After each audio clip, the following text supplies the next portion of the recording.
একটু সময় নিয়ে গোটা জিনিসটা বুঝতে এবং বোঝাতে হবে। আমরা একদম সহজ করে বিষয়টা আপনাদের সামনে রাখছি। আপনি যদি মনে করেন আপনি গোটা বিষয়টা বুঝে গেছেন, তাহলে অবশ্যই যার জন্য এটা সুবিধা হবে, যিনি আরেকটু সহজ করে গোটা বিষয়টা বুঝতে চাইছেন, তার সঙ্গে কিন্তু এই ভিডিওটা শেয়ার করে ফেলতে হবে।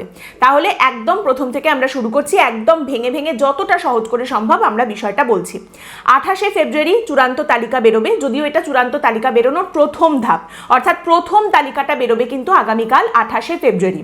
এরপর আপনারা জানেন, এই কথা আমি আগে একাধিক পর্বে বলেছি, যে 28শে ফেব্রুয়ারির পরেও কিন্তু আরও তালিকা বেরোতে থাকবে, সেগুলোকেও চূড়ান্ত তালিকা হিসেবে ধরতে হবে। তাহলে প্রথমেই আমরা আসি, চূড়ান্ত তালিকা যেটা 28 তারিখ বেরোলো, সেই তালিকা আপনি দেখলেন, সেখানে আপনি আপনার নামটা খুঁজে পেয়ে গেলেন। এবার আপনার নামের পাশে কি লেখা আছে দেখে আপনি কি বুঝবেন? ট্রাফিক সিগন্যাল আপনি জানেন। প্রথমেই আপনি দেখবেন যে আপনার নামের পাশে যদি লেখা থাকে অ্যাপ্রুভড বা কিছুই যদি লেখা না থাকে, তার মানে হচ্ছে সবুজ সংকেত আপনি পেয়ে গেছেন, সবুজ আলো, আপনার নাম ভোটার তালিকায় উঠে গেছে, কোথাও আর কোনো রকম চিন্তার ভাবনা কোনো কিছুর কোনো দরকার নেই। এবার আপনি চলে আসুন, আরেকটু এগিয়ে যান, এবার আপনি চলে যান হলুদ আলোর ক্ষেত্রে। হলুদ আলো কখন? আপনি দেখলেন যে আপনার তালিকাটায় নাম রয়েছে এবং আপনার নামের পাশে লেখা রয়েছে অ্যাডজুডিকেশন বা বিচারাধীন, অ্যাডজুডিকেশন বা বিচারাধীন। এর মানে হচ্ছে যে আপনার তথ্য আপনি যা পাঠিয়েছেন সেই যাচাই করার প্রক্রিয়া এখনো চলছে। এই বিচারাধীন দেখে কিন্তু একদম টেনশনে পড়ে যাওয়ার, প্যানিক করার, ভয় পাওয়ার কোনো কারণ নেই। এর মানে হচ্ছে কাজ চলছে, আপনি যা তথ্য জমা দিয়েছেন সেগুলো যাচাই করার কাজ চলছে। আপনি জানেন যে অলরেডি পশ্চিমবঙ্গে এসআইআর এর কত পরিমাণ কাজ এখনো পর্যন্ত বাকি রয়েছে, যে কারণে সুপ্রিম কোর্টের তরফ থেকে নির্দেশ দেওয়া হয়েছে যে জুডিশিয়াল অফিসাররা এই কাজের মধ্যে ঢুকবেন। কলকাতা হাইকোর্টের বিচারপতিকে বলা হয়েছে যে আপনি বিচারপতিদের নিয়োগ করুন, তারা তথ্য যাচাইয়ের কাজটা করবেন। কমিশন সূত্রে খবর পাওয়া যাচ্ছে বুধবার পর্যন্ত 532 জন বিচারপতিকে কিন্তু কাজে লাগানো হয়েছে, নিয়োগ করা হয়েছে এই কাজের জন্য। তার মধ্যে 273 জন বিচারপতি অলরেডি তাদের কাজ করতে শুরু করে দিয়েছেন এবং আরও বিচারপতি দরকার, আরও আধিকারিক দরকার। সেই কারণে কলকাতা হাইকোর্টের প্রধান বিচারপতি ঝাড়খণ্ড এবং উড়িষ্যা থেকে 100 জন করে বিচারপতিকে পাঠানোর এই কাজে যোগ দেওয়ার জন্য আবেদন অলরেডি জানিয়েছেন। তাহলে এই বিচারপতিরা মিলে এই মুহূর্তে তথ্য যাচাইয়ের কাজটা করছেন এবং সেই কারণে আপনি যা তথ্য জমা দিয়েছেন সেগুলো এখনো যাচাই হচ্ছে, তারা এটা কাজের মধ্যে এখন রয়েছেন। বিচারাধীন দেখলেন মানেই আপনি তখন ভয় পেয়ে যাবেন, প্যানিক করবেন, এই বিষয়টা একদম করবেন না। আপনার নামের পাশে বিচারাধীন লেখা আছে মানেই আপনি যে তথ্য দিয়েছেন সেগুলোই তার মানে ভুল আছে, আপনার নাম বাদ চলে গেল, একেবারে এরকমটা ভাববেন না। এখনো কাজ বাকি আছে, কাজ চলছে, আপনার তথ্য যাচাই চলছে। সেই কারণেই 28 তারিখ যে তালিকা বেরোবে সেটাই একমাত্র চূড়ান্ত তালিকা তা নয়। আপনারা জানেন অলরেডি বলা হয়েছে যে এরপর কিন্তু অল্প অল্প করে আরও সাপ্লিমেন্ট তালিকা বেরোতে থাকবে এবং সেখানে আস্তে আস্তে কিন্তু আপনার নামটা আপডেটেড হয়ে যাবে, যে আপনার তথ্য যাচাই হয়ে গেছে সেটা হয়ে যাবে, আস্তে আস্তে হয়ে যাবে। 28 তারিখ একটা তালিকা বেরোবে, তারপর মনোনয়ন পর্ব শেষ হওয়া পর্যন্ত কিন্তু অল্প অল্প করে সাপ্লিমেন্ট তালিকা বেরোতে থাকবে। এইবার তাহলে প্রশ্ন হচ্ছে, যদি নামের পাশে লাল আলো চলে আসে তখন কি হবে? যদি আপনার নামের পাশে লেখা থাকে ডিলিটেড, তখন আপনি কি করবেন? আবারও বলছি, ভয় পাবেন না, টেনশন করবেন না। আপনার নামের পাশে ডিলিটেড লেখা হলে প্রথমত এটা খুবই আনফর্চুনেট, খুবই দুর্ভাগ্যজনক একটা ঘটনা, কিন্তু এখানে একদম মুহূর্তের মধ্যে প্যানিক করা, আকাশ ভেঙে পড়লো মাথার ওপর, এই বিষয়টা কিন্তু নয়। আপনার নাম বাদ চলে গেল এমনটা নয়, আপনি কিন্তু নাম আবার তুলতে পারবেন, সেই জায়গা রয়েছে।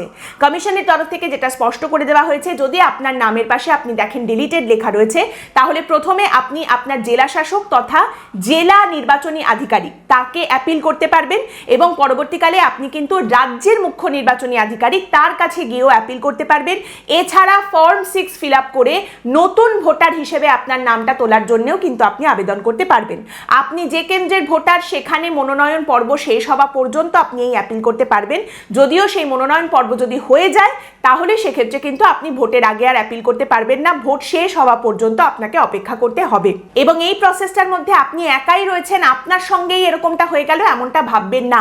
নির্বাচন কমিশনের তরফ থেকে কিন্তু একটা বিষয় স্পষ্ট করা হয়েছে যে খসড়া তালিকা প্রকাশের আগে এবং পরেও নতুন ভোটার হওয়ার জন্য যে আবেদন এসেছে সেই সংখ্যাটাও কিন্তু প্রচুর।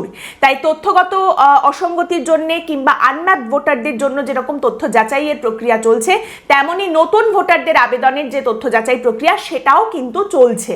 এই যে তালিকাটা প্রকাশ হবে এটা কিন্তু খসড়া তালিকার মতোই বেরোবে, যেরকম খসড়া তালিকা আগে বেরিয়েছিল। রাজ্যের মুখ্য নির্বাচনী আধিকারিক বলছেন খসড়া তালিকার মতো করেই 28শে ফেব্রুয়ারি তালিকা বেরোবে, সেখানে আপনি আপনার নামটা খুঁজে নিতে পারবেন। যে নামগুলো মোছা হয়েছে তার পাশে ডিলিটেড লেখা থাকবে, যে নামগুলো এখনো পর্যন্ত তথ্য যাচাইয়ের প্রক্রিয়ার মধ্যে দিয়ে যাচ্ছে তাদের পাশে লেখা থাকবে অ্যাডজুডিকেশন বা বিচারাধীন। মুখ্য নির্বাচনী আধিকারিক পরিষ্কার করে দিচ্ছেন যে 7,08,00,000 নামই প্রকাশ করা হবে, তার মধ্যে কোনটা কি হচ্ছে সেগুলো পাশে পাশে লিখে দেওয়া হবে।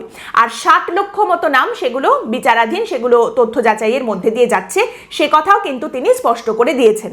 এইবার হচ্ছে এই তালিকা আপনি দেখবেন কোথা থেকে? তালিকায় আপনার নাম খুঁজে বের করে তার পাশে কি লেখা আছে সেটা যে আপনি দেখবেন, কিভাবে দেখবেন? দেখুন, এমনিতেই কাল সকাল থেকে কিন্তু চিৎকার শুরু হয়ে যাবে চারিদিকে। সেই সমস্ত চিৎকার চেঁচামেচিতে কান না দিয়ে আপনি যেখান থেকে দেখে নিতে পারেন, এক হচ্ছে আপনি স্ক্রিনের দিকে তাকান, দুটো ওয়েবসাইট আছে যেখানে আপনি যেতে পারেন।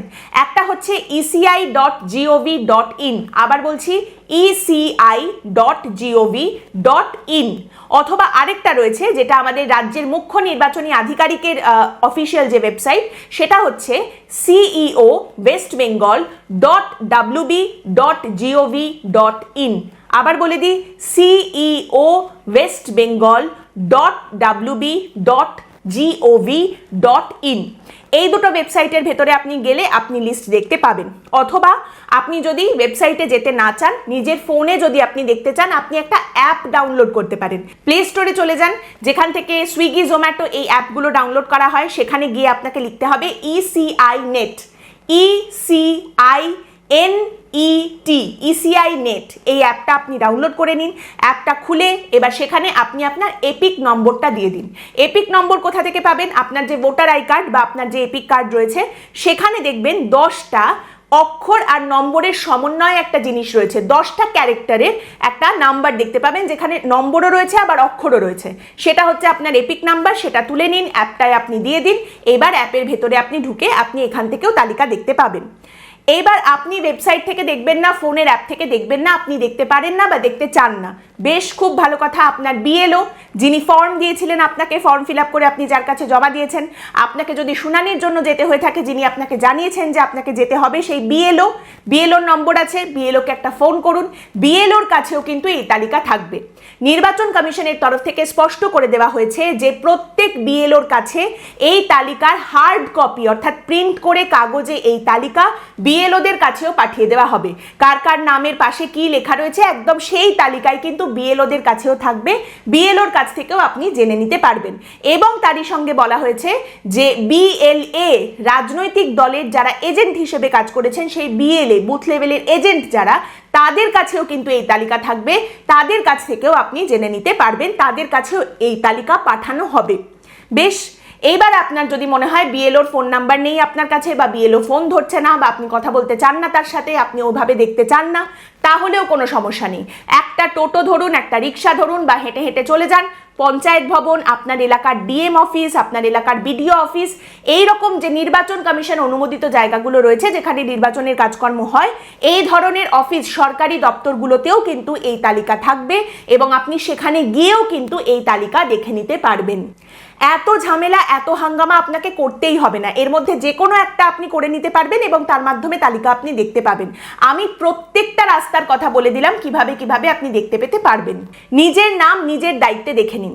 যার নাম বাদ গেল সে রোহিঙ্গা না অনুপ্রবেশকারী না বাংলাদেশি, সে জেনুইন ভোটার না ঢপবাজ ভোটার, এই নিয়ে তর্ক কিন্তু চলতেই থাকবে। নিজের নামটা আপনি নিজের দায়িত্বে দেখে নিন, লিস্টে কোথায় আছে, তার পাশে কি আছে, কিভাবে দেখবেন, কি করতে হবে, নামের পাশে কোনটা লেখা থাকলে কি হবে, সমস্তটা যতটা সহজে সম্ভব আমি আপনাদের সামনে রাখলাম। আশা করি এই তথ্য আপনাদের কাজে লাগবে এবং আপনারা সম্পূর্ণ নিজেরা নিজের দায়িত্বে নিজেদের নাম খুঁজে নিতে পারবেন। আজকের পর্ব এখানেই শেষ করছি। আপনাদের মতামত অবশ্যই জানাবেন। পরের দিন দেখা হবে অন্য একটি বিষয় নিয়ে আলোচনায়। ভালো থাকবেন।